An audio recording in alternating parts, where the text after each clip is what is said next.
Fala aí, galera, beleza? Vídeo 5, tô aqui de novo, pedido do Ministério. Bem, você já tá sabendo disso, né? Se você já tá no vídeo 5, se assistiu os outros 4, né? Você não pulou direto pro 5 só porque é batalha espiritual. Então vamos lá.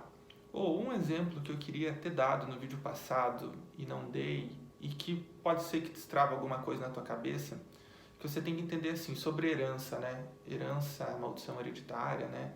Porque batalha espiritual, libertação e herança são tudo uma bola, tudo uma bola de neve, tudo junto, né?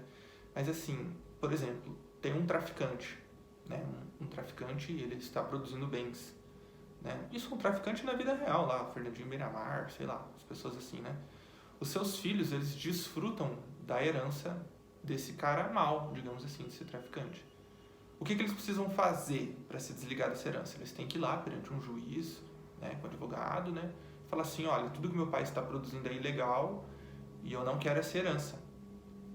E então eles não participam mais da herança do pai dele. Mas se amanhã o pai dele tiver uma aquisição de um outro bem, de um prédio, de um carro, e vier a falecer, os filhos estarão participando da herança. Então, a raiz do pecado, a raiz da hereditariedade é mais ou menos isso. Enquanto os seus pais estão vivos, e olha, não pensam o contrário, eles precisam estar vivos, né? A gente não quer que ninguém morra, não. Enquanto eles estão vivos, eles estão produzindo herança para você, espiritual e física, né? Então, você precisa estar pedindo perdão para que isso não respingue na sua vida. E sobre batalha espiritual, a gente vê que isso são brechas para o inimigo, né? Para o inimigo estar trabalhando nas nossas vidas. E se você não acredita em batalha espiritual, tu precisa se atentar a alguns textos que eu vou citar. Hoje eu vou citar 2 textos, pelo menos 2, né?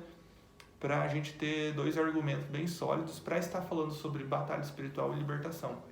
E veja só, no livro de Judas, antes do Apocalipse, livro bem pequenininho, ele não tem capítulo, é capítulo 1 só, versículo 9, fala assim: Contudo, o arcanjo Miguel, quando contendia com o diabo a disputa sobre o corpo de Moisés, não se atreveu a proferir juízo infamatório contra ele.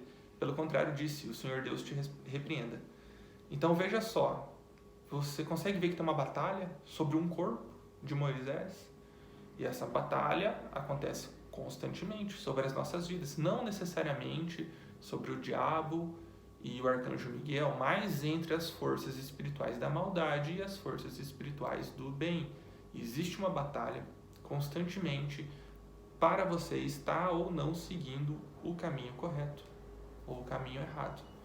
Mas se o livro de Judas ainda não é o suficiente para você, porque é um livro pequenininho, vamos partir para o livro de Efésios. Quando Paulo, né, visitou Éfeso, depois de um tempinho ele mandou uma carta, ficou conhecido como a carta aos Éfesos, né, ou Efésios, que é o livro da Bíblia, né? No capítulo 6, ali pelo versículo 10, nós podemos começar a ler, fala assim: Quanto ao mais, sede fortalecidos no Senhor, revestivos de toda a armadura de Deus para poder ficar firmes contra a cilada do diabo.